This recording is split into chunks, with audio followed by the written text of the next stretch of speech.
Greetings, this is Christine Van Pelt on Gibson County, Indiana, State Coordinator and Lead Recording Secretary for the Indiana Assembly. We're continuing with Brent Allen Winters, Declaration of 76, United States Constitution, a common lawyer comments, clause by clause.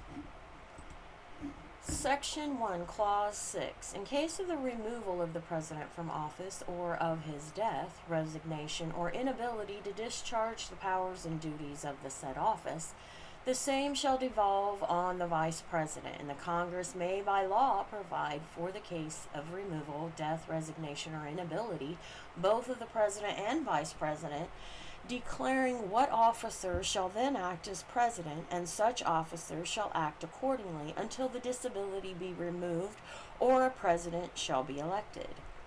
Comment: Amendment 25 modifies this clause for good reason. In 1919, President Wilson suffered a stroke, became incompetent, bedridden, and desperate.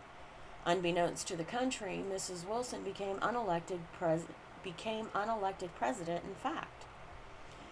President Wilson's private secretary, Joseph Tumulty, conspired with Wilson and his wife, Edith, to make her the president, which she remained for 17 months. During this bizarre episode, Mrs. Wilson wrote orders, sacked and appointed cabinet members, and forged Wilson's signature on bills. Johnson 33, British punctuation and original. On the other hand, because President Wilson's stroke rendered him unable to interfere, the country's economic recovery was rapid. Though otherwise callous, some economists have dubbed Woodrow Wilson's illness the stroke of luck. President Nixon on 9 August 1974 resigned as chief executive. Vice President Ford succeeded him. Until then, only death had ever cut short the term of a United States president. Amendment 25 requires that the Vice President succeed the President that becomes disabled and specifies the conditions applying to such succession. Section 1, Clause 7. The President shall at stated times receive for his services a compensation which shall neither be increased nor diminished during the period for which he shall have been elected, and he shall not receive within that period any other emolument from the United States or any of them. Comment: By providing a salary for the office of president, this clause enables the man less than independently wealthy to be president. Second, the clause bars anyone from raising or lowering the president's salary during his elected term of office. Finally, the president may never accept any other emolument, perks, or pay from the general government or any state, so that his loyalty will remain undivided wholly to our Constitution. Section 1, Clause 8. Before he enter on the execution of his office, he shall take the following oath or affirmation. I do solemnly swear or affirm that I will faithfully execute the office of President of the United States, and will, to the best of my ability, preserve, protect, and defend the Constitution of the United States.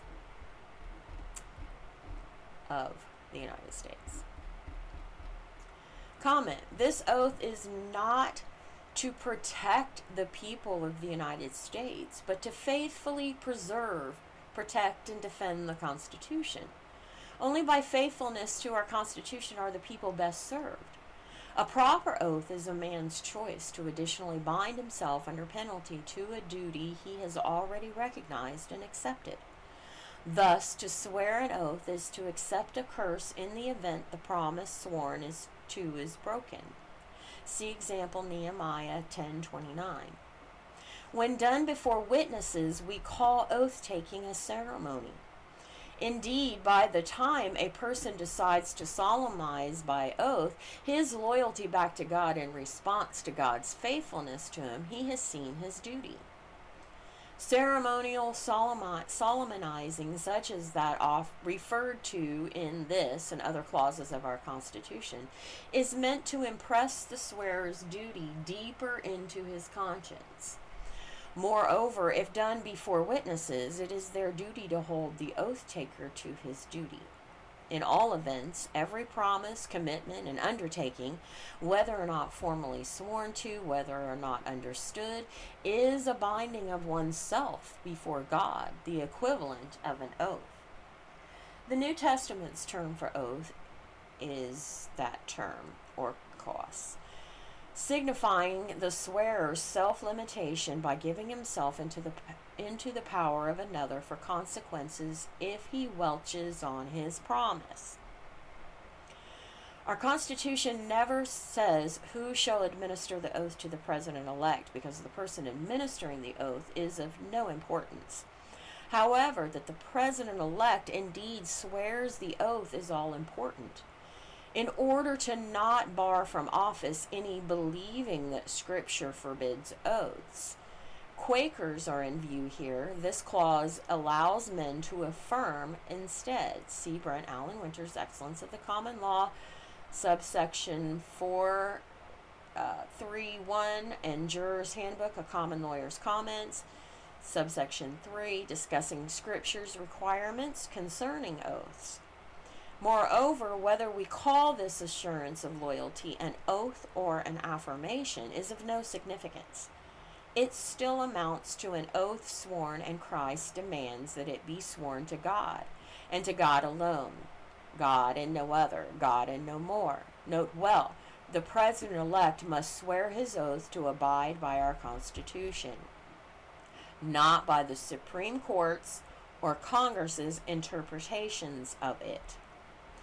Each public officer who takes an oath to support the Constitution swears that he will support it as he understands it, and not as it is understood by others. President Jackson, on vetoing the recharter of the Central Bank of the United States, 10 July 1832. See this handbook, U.S. Constitution, Article 2, Section 1, Clause 8, and comment discussing the significance of oaths. Robert R. Livingston, a New York State official, administered the oath to President George Washington. After that, it became custom for the Chief Justice of the Supreme Court to administer the President-elect's oath. President Calvin Coolidge's father, Justice of the Peace, administered the oath to his son at his home in Vermont. A president's high-handed disregard for the Constitution and its common law demands, or combining with others to thwart these, violates this oath, justifying impeachment and removal. See this handbook, U.S. Declaration of 76, Section 15, and comment. Section 2, Clause 1. The President shall be Commander-in-Chief of the Army and Navy of the United States and of the militia of the several states when called into the actual service of the United States. He may require the opinion in writing of the principal officer in each of the executive departments upon any subject relating to the duties of their respective offices, and he shall have power to grant reprieves and pardons for offenses against the United States, except in cases of impeachment. Comment.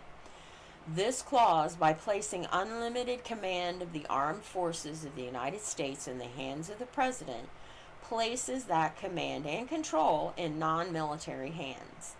By American custom, and in keeping with this clause, the President, even in times of all-out war, never dons military dress. Even when the military head of the armed American forces fled from British troops invading Washington, D.C., President Madison ran out of the White House and took command at the head of the troops in non-military dress. Though the President's powers as Commander-in-Chief are far-reaching, even in wartime, he must obey the law of the land, stay within our Constitution, and never suspend the writ of habeas corpus as long as the non-military common law courts are open. Note well, our Constitution never establishes, gives authority for, recognizes, or mentions any militia of the United States, but only the militia of the several states. 10 U.S.C. subsection 311 notwithstanding. Our Constitution having never established such a national militia, Any attempt to do so is unconstitutional because the national government only has power the Constitution gives it. The militia of several states is our Constitution's final power for homeland security because the people, militia, will not oppress themselves. In short, this clause puts the decision to deny a rogue president with each militia of the several states. Because presidents have ignored constitutional restrictions, Congress passed the War Powers Act of 1973, a modern expression of the ancient common law principle of a limited commander-in-chief. The constitutional powers of the president to introduce United States armed forces into hostilities or into situations where imminent involvement in hostilities is clearly indicated by the circumstances are exercised only pursuant to 1. A declaration of war, 2. Specific statutory authorization, or 3. A national emergency created by attack upon the United States, its territories or possessions, or its armed forces. House Joint Resolution 542, 93rd Congress, subsection 2C, 1973, enacted. Americans have ignored the foregoing ancient common law distinctions our Constitution and Congress recognize. Our Constitution puts in Congress alone the power to declare war, to raise armed forces, and to outfit them, thereby limiting the president's power. It also limits the president's power to strike the peace, set the terms of ending hostilities. He can only do so by and with the advice and consent of the Senate. U.S. Constitution, Article 1, Section 2, Clause 1. In all events, the president is duty-bound to keep the armed forces ever ready. Because law bars the president from using the armed forces of the United States against the people, he can execute the laws of the Union, suppress insurrections, and repel invasions, using only the militia mustered. See U.S. Constitution, Article 1, Section 8, Clause 15. Presidential pardon. Comment. The basis of the presidential pardon is common law's outlawry. Until 1879, English law allowed outlawry. In Scots law, the possibility lasted until about 1950. Prior to the Nuremberg war crime trials, British Lord Chancellor Lord Simon, with support of Winston Churchill, sought to use outlawry to empower others to capture or kill fugitive Nazi war criminals. American lawyers, however, overruled Simon. Outlawry was used in the United States and its territories until after 1900, allowing return of a fugitive's body, dead or alive.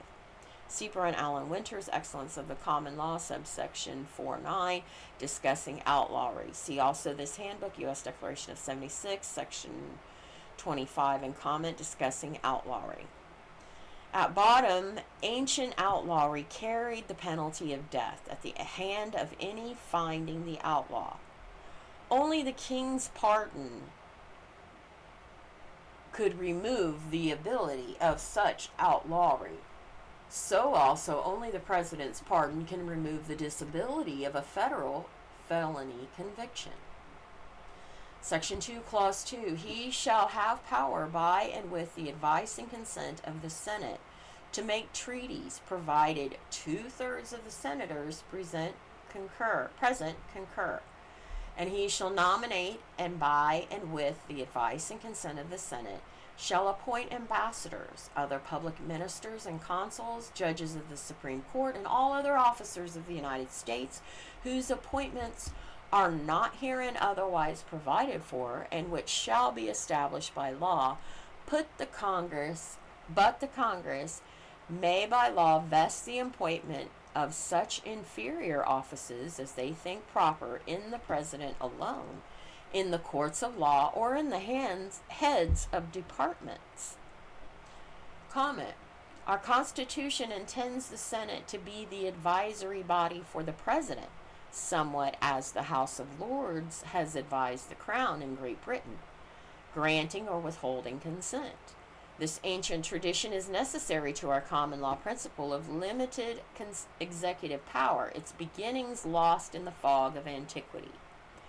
The Celt, Anglo-Saxon, and Anglo-Dane kings in Britain were powerless to make simple transactions without unanimous consent of the Witan, Athing, or otherwise ruling bodies of elders, all under the principle of limited executive power carried through Magna Carta and over to our Constitution.